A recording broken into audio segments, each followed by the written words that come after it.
നേതാവ് P J കുര്യന്റെ പ്രതികരണം അത് സമർപ്പിച്ചു. അതിൽ നിന്ന് ഒരാളെ ഹൈക്കമാൻഡ് തിരഞ്ഞെടുക്കും.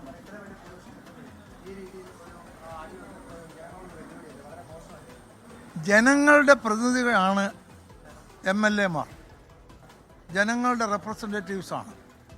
അപ്പം ഒരു പാർട്ടിയുടെ നേതാവിനെ തിരഞ്ഞെടുക്കുന്നതിനൊരു വ്യവസ്ഥാപിതമായ സിസ്റ്റമുണ്ട്.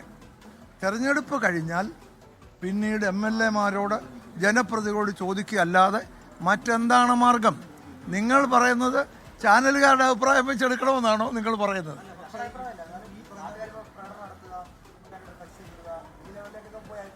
അല്ല, അതിപ്പോൾ ഞാനൊരു കാര്യം പറയാം. അഭിപ്രായം പറയാനും അഭിപ്രായം പ്രകടിപ്പിക്കാനും ഒക്കെ ആർക്കും അവകാശമുണ്ട്. സ്വാഭാവികമായി എല്ലാവരും കൂടെ ചോദിക്കാതെ ഒരാൾ ചോദിച്ചു. അത്തരം കാര്യങ്ങളൊക്കെ ഞാൻ അങ്ങേയറ്റം തെറ്റാണ്. അതായത് ഈ രീതിയിലുള്ള സമ്മർദ്ദ തന്ത്രങ്ങൾ അതൊക്കെ ഉണ്ടല്ലോ, കരിയോലി ഒഴിക്കുന്നതാണെങ്കിലും ഫ്ലക്സ് വെക്കുന്നതാണേലും ഇതെല്ലാം സമ്മർദ്ദ തന്ത്രങ്ങളാണ്. ആ സമ്മർദ്ദ തന്ത്രങ്ങൾ പാടില്ല. സമ്മർദ്ദ തന്ത്രങ്ങൾ കൊണ്ട് മുഖ്യമന്ത്രിയെ തീരുമാനിക്കാൻ കഴിയില്ല. മുഖ്യമന്ത്രിയെ തീരുമാനിക്കുന്നതിന് വ്യവസ്ഥാപിത മാർഗമുണ്ട്. ആ മാർഗം അനുസരിച്ച് മാത്രമേ കോൺഗ്രസ് മുഖ്യമന്ത്രിയെ തിരഞ്ഞെടുക്കുകയുള്ളൂ. അല്ല, അണികളെന്ന് പറഞ്ഞാൽ ജനങ്ങൾ അല്ലേ? കോൺഗ്രസിൻ്റെ അണികളെന്ന് പറഞ്ഞാൽ കോൺഗ്രസിൻ്റെ പിന്തുണക്കാരെ, സപ്പോർട്ട് ചെയ്യുന്നവർ, വോട്ട് ചെയ്യുന്നവർ. കോൺഗ്രസ് CPM ഒരു കേഡർ പാർട്ടി അല്ലല്ലോ. അപ്പോൾ അണികൾ എന്ന് പറഞ്ഞാൽ നമ്മൾ ജനാധിപത്യ വിശ്വാസികളായി പിന്തുണച്ചവരൊക്കെയാണ്. അവർക്ക് അവരുടെ സ്വാതന്ത്ര്യമുണ്ട്. പക്ഷെങ്കിൽ അത് പ്രകടിപ്പിക്കാം. പക്ഷേ അത് ഫ്ലക്സ് വെക്കലോ കരിയോല് ഉപയോഗിക്കുകയോ അത്തരത്തിലുള്ള പ്രവർത്തനമാകുമ്പോൾ അത് പ്രതിഷേധാർഹമാണ്. അതിൽ നിന്ന് എല്ലാവരും പിന്മാറണം. എനിക്കെങ്ങനെ അത് പറയാൻ കഴിയും? PR വർക്കാണെന്ന് ആരെങ്കിലും പറയുന്നുണ്ടായിരിക്കാം. എനിക്കത് പറയാൻ പറ്റത്തില്ല. ഗ്രൂപ്പിസം ഒന്നും പറയാൻ പറ്റത്തില്ല. ജനങ്ങൾ ആരെങ്കിലും അവരുടെ അഭിപ്രായം പറയുന്നു, അത് സ്വാഭാവികമാണ്.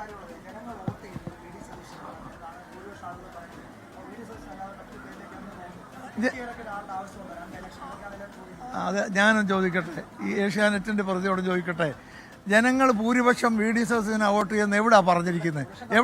എവിടാ പറഞ്ഞിരിക്കുന്നത്? ജനങ്ങൾ വോട്ട് ചെയ്തത് കോൺഗ്രസ് UDF നിയോഗിച്ച സ്ഥാനാർത്ഥികൾക്കാണ് എന്ന് പറഞ്ഞാൽ UDF-നാണ് ആ വോട്ടുകൾ ചെയ്തിരിക്കുന്നത്. അതിനകത്ത് ജനങ്ങളുടെ പ്രതിനിധികളെ അയക്കുന്നത് എന്തിനാണ്? ജനങ്ങൾക്കെല്ലാവർക്കും കൂടെ വന്ന് അഭിപ്രായം പറയാനൊരു വേദിയില്ല, അതിന് സ്ഥലമില്ല. അപ്പോൾ ഒരു 1.5 കോടി ആളുകളെ കൊണ്ടുവരേണ്ടി വരും. അതിനാണ് ജനങ്ങളുടെ പ്രതിനിധികളെ തിരഞ്ഞെടുക്കുന്നത്. ആ ജനങ്ങളുടെ പ്രതിനിധികൾ, റെപ്രസെൻറ്റേറ്റീവ്സ് പറയുന്നതാണ് ജനാഭിലാഷവും ജനാഭിപ്രായവും. അങ്ങനെയാണ് ഇന്ത്യയുടെ ചരിത്രത്തിൽ എല്ലാ ജനാധിപത്യ രാജ്യങ്ങളിലും അങ്ങനെയാണ്. നമ്മൾ പാർലമെൻറ്റിലേക്ക് തിരഞ്ഞെടുക്കുന്നു. പാർലമെൻറ്റിൽ ബില്ല് പാസ്സാക്കുമ്പോൾ MP-മാർ പറയുന്നതാണ് ജനാഭിപ്രായം. ഇവിടെ MLA-മാർ പറയുന്നതാണ് ജനാഭിപ്രായം. മറ്റൊരു ജനാഭിപ്രായം കുറേ പേർ മുദ്രാവാക്യം വിളിച്ചതുകൊണ്ടോ, ചില ചാനലുകൾ പിന്തുണച്ചതുകൊണ്ടോ, കുറേ സോഷ്യൽ മീഡിയ പറഞ്ഞതുകൊണ്ടോ അതൊന്നും ജനാഭിപ്രായമായിട്ട് എടുക്കാം. അതും അഭിപ്രായമാണെന്ന് പറയാം. ജനാഭിപ്രായം എന്ന് പറയാൻ പറ്റത്തില്ല. രണ്ട് ഉപതെരഞ്ഞെടുപ്പ് വന്നു കഴിഞ്ഞാൽ അത് താങ്ങാനുള്ള ശേഷി അല്ലെങ്കിൽ ജയിക്കാനുള്ള ശേഷി UDF-നുണ്ടോ? അയ്യോ, ഇന്ത്യൻ നാഷണൽ കോൺഗ്രസ് ഇപ്പം തന്നെ 4 സ്റ്റേറ്റുകൾ ഭരിക്കുന്നുണ്ട്. ഇന്ത്യൻ നാഷണൽ കോൺഗ്രസ്സിന് എത്രയോ തെരഞ്ഞെടുപ്പുകളെ നേരിട്ടുള്ള പരിചയമുണ്ട്.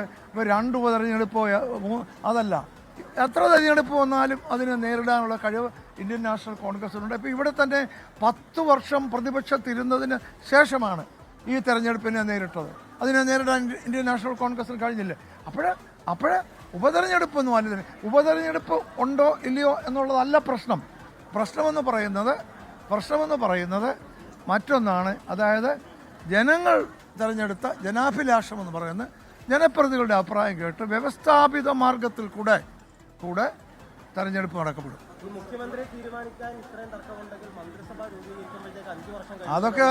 അതൊക്കെ എന്താ പറയുന്നത്, ഊഹാപോഹമാണ്. അതൊക്കെ വല്ലാത്ത എന്താ പറയുക, ഈ താങ്കളുടെ ഊഹത്തിൽ നിന്നുണ്ടാകുന്ന ചോദ്യം. അതെങ്ങനെ? ആ ചോദ്യം അപ്രസക്തമല്ലേ? VD-സദസ്യൻ കോൺഗ്രസിൻ്റെ പാർലമെൻ്ററി പാർട്ടി നേതാവാണ്. അദ്ദേഹം പാർട്ടി തീരുമാനിക്കുന്നതിൻ്റെ കൂടെ നിൽക്കും. കോൺഗ്രസ് നേതാക്കളെല്ലാം, അത് സതീശനായാലും KC വേണുഗോപാലായാലും രമേശ് ചെന്നിത്തലയായാലും മറ്റാര് തന്നെയായാലും കോൺഗ്രസ് പാർട്ടിയുടെ തീരുമാനത്തോടൊപ്പം നിൽക്കും. ആർക്കും ആ കാര്യത്തിൽ ഒരു സംശയം വേണ്ട.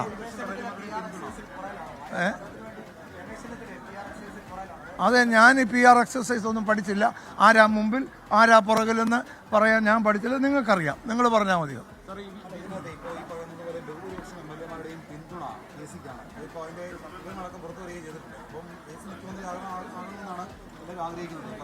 അല്ല, അതിനകത്തൊരു കാര്യം, ആ പിന്തുണ ഷീറ്റ് വന്നത് യാഥാർത്ഥ്യമല്ല എന്ന് ശ്രീ മുകുൾ വാസനിക്ക് തന്നെ പറഞ്ഞിട്ടുണ്ട്. അപ്പോൾ പിന്നെ ആ ഷീറ്റിൻ്റെ പുറത്ത് പിന്തുണ ഉണ്ടെന്നോ പിന്തുണ ഇല്ലെന്നോ പറയാൻ ഞാൻ തയ്യാറല്ല.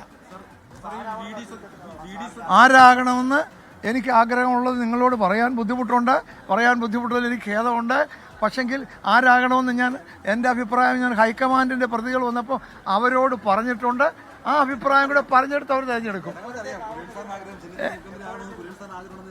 അതെ, അത് ജനങ്ങൾ കേൾക്കണം. ഞാനൊരു പ്രത്യേക ആളിന് വേണ്ടി പറഞ്ഞിട്ടുണ്ടെന്ന് പൊതുവിൽ പറഞ്ഞിട്ടില്ല. ഞാൻ ഹൈക്കമാൻഡ് ആളുകളോട് നേതാക്കന്മാരോട് പറഞ്ഞിട്ടുണ്ട് എൻ്റെ ആഗ്രഹം എന്താണ്. അത് 2 ദിവസത്തേക്ക് പോകും, ഒരു സംശയവുമില്ല, നീളത്തില്ല. അതൊക്കെ ആർക്കും ആരുടെയും ചിത്രം വിടാമല്ലോ, ആരുടെയും ചിത്രം വിടാമല്ലോ, അതിലൊരു കാര്യമൊന്നുമില്ല. നിങ്ങൾ ഈ സോഷ്യൽ മീഡിയയ്ക്ക് പ്രാധാന്യം കൊടുത്തിട്ട് കാര്യം. സോഷ്യൽ മീഡിയയിൽ ആർക്കും എന്തും എഴുതാവുന്ന അതാ.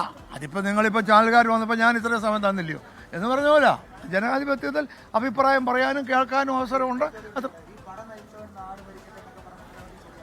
അല്ലല്ല, അതിനകത്ത് ഒരു പ്രത്യേക മുദ്രാവാക്യം ശരിയാണോ തെറ്റായെന്ന് പറയുവാൻ ഞാൻ ആളല്ല.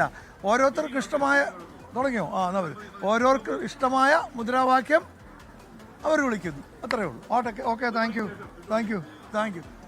മുതിർന്ന കോൺഗ്രസ് നേതാവ് PJ കുര്യനാണ് പ്രതികരിച്ചത്. അദ്ദേഹം തന്റെ അഭിപ്രായം അല്ലെങ്കിൽ താൻ ആരുടെ പേരാണ് പറഞ്ഞതെന്ന് പറയുന്നില്ലെങ്കിലും അത് പറയാതെ പറയുന്നുണ്ട് എന്നതാണ് വ്യക്തമാവുന്നത്.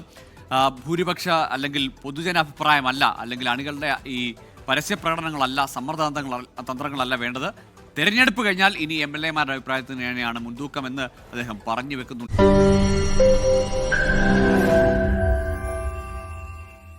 ലോകത്തെവിടെയായാലും ഏത് സമയത്തും 24 വാർത്തകളും ഓഗ്മെന്റഡ് റിയാലിറ്റി പാക്കേജുകളും എക്സ്പ്ലെയിനറുകളും വിശദമായി കാണാൻ ഞങ്ങളുടെ YouTube ചാനൽ നിങ്ങൾക്ക് സബ്സ്ക്രൈബ് ചെയ്യാം.